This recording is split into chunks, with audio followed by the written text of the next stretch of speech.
NCP മന്ത്രിസ്ഥാനത്തിൽ മാറ്റം. AK Saseendran മന്ത്രിസ്ഥാനം ഒഴിയും. Thomas K Thomas പകരം മന്ത്രിയാകും. ഒരാഴ്ചയ്ക്കുള്ളിൽ പ്രഖ്യാപനമുണ്ടായേക്കും.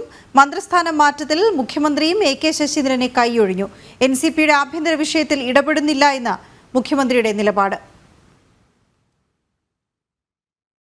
മന്ത്രിസ്ഥാനത്തെ ചൊല്ലി NCPയിൽ തർക്കം രൂക്ഷമായ സാഹചര്യത്തിലായിരുന്നു കേന്ദ്ര നേതൃത്വം ഇടപെട്ടത്.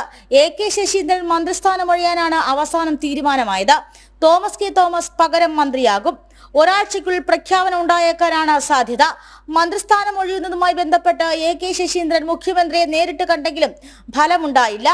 NCPയുടെ ആഭ്യന്തര വിഷയത്തിൽ ഇടപെടുന്നില്ല എന്നാണ് മുഖ്യമന്ത്രിയുടെ നിലപാട്. AK ശശീന്ദ്രൻ മന്ത്രിസ്ഥാനം ഒഴിയില്ല എന്ന പിടിവാശിയിലെത്തിയതോടെ ദേശീയ അധ്യക്ഷൻ ശരത് പവാർ NCP നേതാക്കളെ മുംബൈക്ക് വിളിപ്പിച്ചു. കേരളത്തിൽ നിന്നുമുള്ള നേതാക്കളുമായി ശരത് പവാർ ഇന്ന് ചർച്ച നടത്തി. സംസ്ഥാന ഘടകം AK ശശീന്ദ്രനെ കൈയൊഴിഞ്ഞു. ജില്ലാ നേതാക്കൾ തോമസ് കെ തോമസിനെ പിന്തുണച്ചതോടെ മന്ത്രിസ്ഥാനം രാജിവെക്കുക എന്ന അന്തിമ തീരുമാനത്തിലേക്ക് AK ശശീന്ദ്രൻ എത്തി. മന്ത്രിപദം ഒഴിഞ്ഞാൽ ശശീന്ദ്രന് പാർട്ടി ഒരു സുപ്രധാന പദവി നൽകുന്ന ഫോർമുലയും ചർച്ചയുടെ ഭാഗമായി. എന്നാൽ ഈ കാര്യത്തിൽ ഇതുവരെ തീരുമാനമുണ്ടായിട്ടില്ല. മന്ത്രിസ്ഥാനം ഒഴിയേണ്ടി വന്നാൽ MLA സ്ഥാനം രാജിവെക്കുമെന്ന നിലപാടിലായിരുന്നു AK ശശീന്ദ്രൻ. ജനം, തിരുവനന്തപുരം.